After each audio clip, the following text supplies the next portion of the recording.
આખું દેરાસર વિરાન કરી નાખ્યું છે. તો લોહી બધી મૂર્તિ તો લોહી નીકળ્યું છે. અચ્છા, મૂર્તિમાં જે લોહી નીકળ્યું. હા, એ મને લોકોએ બહુ જ વાત કરી, મૂર્તિને લોહી નીકળ્યું છે. અને શું આવા ચોરીના ભગવાનની એ લોકો કોઈ ભવ્ય દેરાસર બનાવીને પ્રતિષ્ઠા કરશે? કયો એવો પરિવાર હશે જે ચોરીના ભગવાનની પ્રતિષ્ઠા કરીને પુણ્ય કમાવાની ઈચ્છા રાખશે? અને રાત્રો રાત જ આ લોકો મશીનથી કટરથી જે રીતના જે ભગવાનને લઈ ગયા છે એવી રીતે ના લઈ જવાય. નહોતા નીકળતા તો પણ કેવી રીતે બાંધ્યા છે, જેવી રીતે એક મનુષ્યને બાંધીને ઉશ્કેરાટ બાંધ્યો હોય ને એવી રીતે એક પ્રભુજીને બાંધીને લઈ ગયા છે. એ ભગવાનને બાંધ્યા છે. વિચારો, એ ભગવાનને આવા દોરડાઓથી બાંધ્યા છે, મોટા મોટા દોરડાઓ છે બાંધીને, ડ્રીલ મશીનથી કાપીને. એટલે આ દેશની રાજ્યની અંદર ભગવાન પણ સુરક્ષિત નથી. અને હવે ઉગ્ર આંદોલન થશે. આ નહીં, આ મૂર્તિ નહીં પણ સભી થતો. અચ્છા, જૈનો ઉગ્ર આંદોલન. હા, કારણ કે વિધર્મીઓ સપોર્ટ છે અહીંયા, મુસ્લિમ લોકોનો ફૂલ સપોર્ટ છે, એ સિવાય બીજા ઘણા લોકોનો સપોર્ટ છે, તો એ મોટું આંદોલન થઈ શકે છે. મતલબ મુસ્લિમોના સહયોગથી જૈનો આંદોલન કરશે કે ભગવાન એને છોડશે નહીં, પણ ખુદ હવે ભગવાનનો જ વારો એ લોકોએ લઈ લીધો છે. ભગવાનનો જ વારો એ લોકોએ લઈ લીધો છે.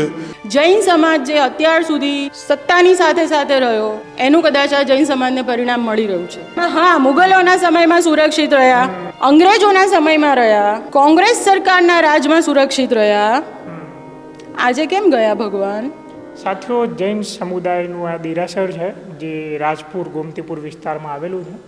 ત્યાંથી જે જૈન સમુદાયના જે ભગવાન છે, જે 24 તીર્થંકરમાંના જે આ 3 તીર્થંકર છે, એમની પ્રાચીન પ્રતિમાઓ, જે 400 વર્ષ જૂની પ્રતિમાઓ જે પહેલાંથી અહીંયા સ્થાપિત કરવામાં આવી હતી, પણ આ હેરિટેજ સિટીમાંથી આ પ્રતિમાઓ અહીંયાથી ઉઠાવી ગયા છે. કયા કારણોસર ઉઠાવી ગયા છે, શું છે, એ આપણે આગળ જાણવાની કોશિશ કરીશું. પણ આ ચિંતામણી પાર્શ્વનાથ જે જૈનોના તીર્થંકર છે, એમની સૌથી જૂની પ્રતિમા અહીંયા હતી, લગભગ 401 વર્ષ જૂની પ્રતિમા. એ પ્રતિમા લઈ ગયા છે, પણ એની જગ્યાએ આ સામાન્ય ફોટો મૂકી દેવામાં આવ્યો છે.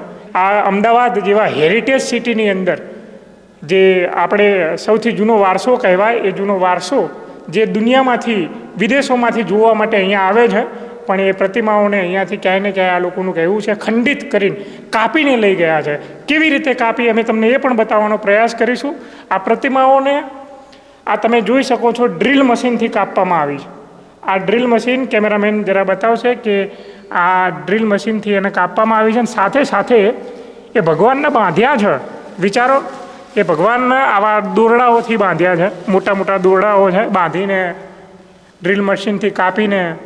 એટલે આ દેશની રાજ્યની અંદર ભગવાન પણ સુરક્ષિત નથી, કદાચ એવું કહીએ તો નવાઈની વાત નથી. એવી રીતે ભગવાનને પણ કાપીને અહીંયાથી ઉઠાવીને લઈ ગયા છે. જી, શું નામ આપનું? વંદિત શાહ. વંદિતભાઈ, શું કહેશો તમે? આ જે 3 ભગવાનની પ્રતિમા અહીંયાથી હટાવવામાં આવી છે, હટાવવામાં આવી છે, એનું કારણ તો મૂળ તો અમને ખબર નથી પડી, પણ જે બી કંઈ કાર્ય થઈ ગયું છે, ખોટું થઈ ગયું છે, એ અમને ખબર પડી છે. અને આ દુઃખદ ઘટના છે કે હા, એટલે ટ્રસ્ટી પોતે જ સામેલ છે એવું અમે સાંભળવામાં આવ્યું છે અમને. અને એનું અમને વધારે દુઃખ છે કે જે વ્યક્તિ દેરાસરોનો આખો વહીવટ કરે છે ને એ જ લોકોએ આ ખોટું કાર્ય કરી બેઠા છે. એટલે એનું જ અમને બધાને, જૈન સંઘને, સમગ્ર જૈન સંઘને દુઃખ છે. કહેવામાં આવે છે કે આની પાછળ કોઈ પૈસાદાર જે બિલ્ડર છે એનો પણ અંદર હાથ છે.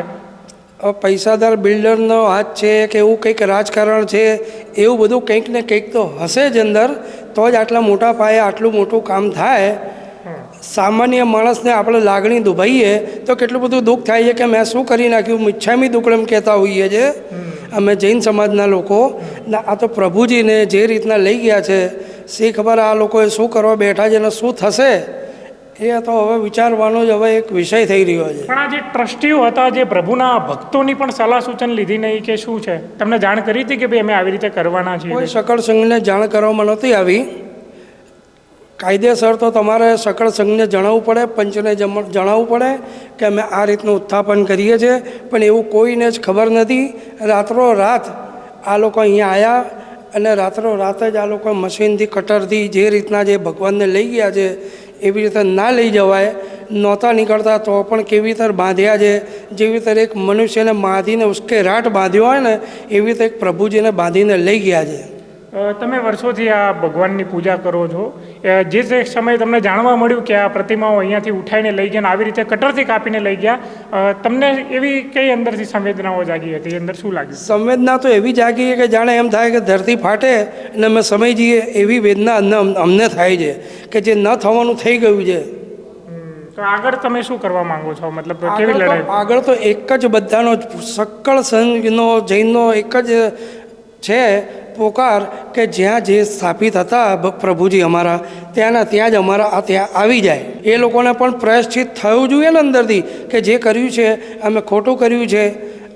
લોકોની આ જે લાગણી છે ધર્મ પ્રત્યેની એ લાગણી ખોટી રીતે દુભાઈ છે. એ બધો એમને એવું થવું જોઈએ, દુઃખ થવું જોઈએ અને એ લાગણીથી પણ પાછા ભગવાનને લાવે તો ભગવાન કંઈક એમની પર રાજી રહેશે. નહીં તો આ કુદરતનું કામ છે, ભગવાનનું કામ છે, એની લાઠીમાં તો ક્યાં અવાજ હોય છે? અચ્છા, તમને એટલો વિશ્વાસ છે કે જે ખરાબ કામ કર્યું છે ભગવાન એની સજા એને આપશે? આમ સામાન્ય માણસને કે ગમે ત્યારે કોઈ ગુનો કરતા હોય છે તો બી સામાન્ય બાબતમાં એવું જ બોલવામાં આવે છે કે ભગવાન એને છોડશે નહીં. પણ ખુદ હવે ભગવાનનો જ વારો એ લોકોએ લઈ લીધો છે, મુસ્કેરાટ બાંધીને કટરથી કાપીને. તો હવે ભગવાન જાણશે ને ભગવાન જ કરશે. અમે એવું ઈચ્છીએ છીએ કે ભગવાન એમને માફ કરે. જે કાંઈ કાર્ય કર્યું છે એમણે, ભગવાન એમને માફ કરે. પણ હવે ભગવાનના હાથમાં છે એમને માફ કરવા કે ના કરવા. તમારી લાગણી દુભાઈ તેમ છતાંય આટલી દરિયાદિલી કેમ? દરિયાદિલી સાહેબ રાખવી પડે ને. જૈન સમાજના અમે છે, જે કાર્ય કર્યું છે એ પણ જૈન સમાજના છે, અમે પણ જૈન સમાજના છે, અમારા જ ભાઈ ભાંડું છે. જી, આપણે બીજા ભક્તો સાથે વાત કરવાનો પ્રયાસ કરીશું. જી, શું નામ આપનું? મારું નામ નીલિમા શાહ. જી, શું કહેશો? આ પ્રતિમા અહીંયાથી ખંડિત કરીને કટરથી કાપીને લઈ ગયા, જે વર્ષો જૂની પ્રતિમા. કશું જ કહેવા લાયક નથી.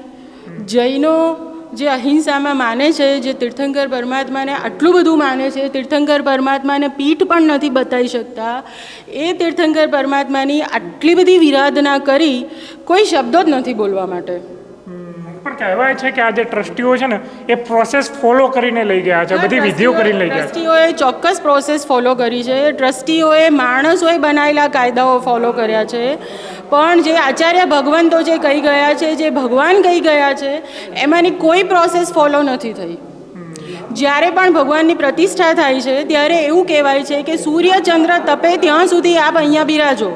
તો સૂર્યચંદ્ર તો છે જ હજી, તો ભગવાન કેમ ચાલ્યા ગયા? આવી રીતે તમે લઈ જ કેવી રીતે જઈ શકો? કટરથી કાપીને આખું દેરાસર વિરાન કરી નાખ્યું છે.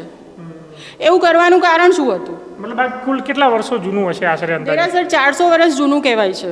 મતલબ અત્યાર સુધી ભક્તોને મતલબ કોઈ એવી તકલીફો પડી હોય આજુબાજુ? કોઈ જ તકલીફ ક્યારેય નથી પડી.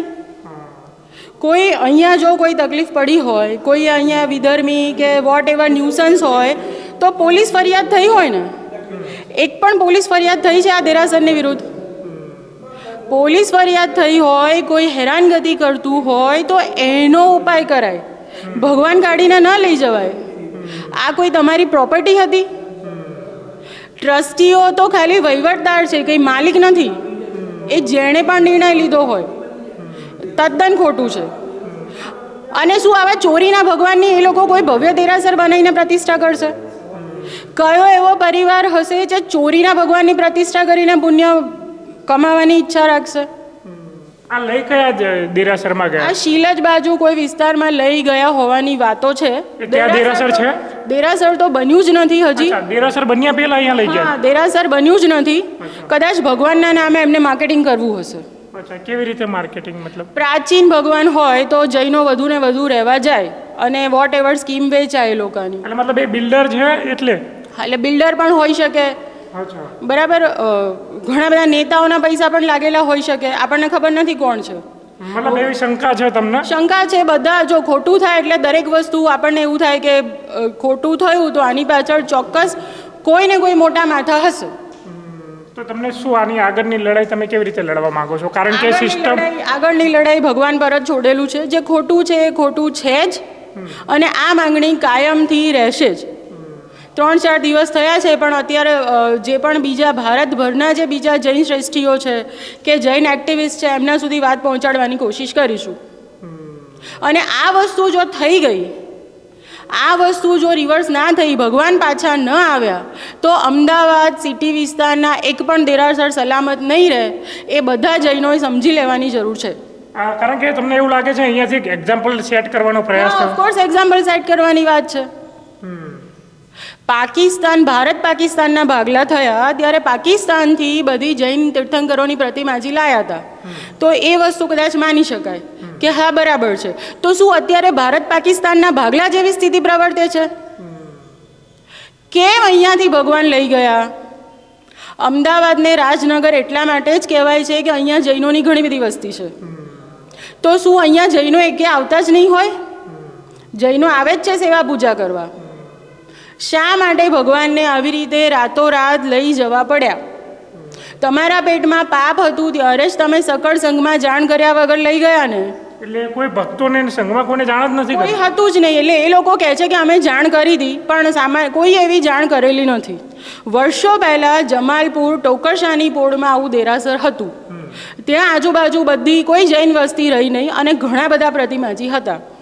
ત્યારે એક આચાર્ય ભગવંતે સેટેલાઇટ પ્રેરણા તીર્થ દેરાસર બનાવ્યું અને એ બધા જમાલપુર ટોકરશાની પોળના બધા ભગવાન સેટેલાઇટ પ્રેરણા તીર્થ દેરાસરમાં પધરાયા.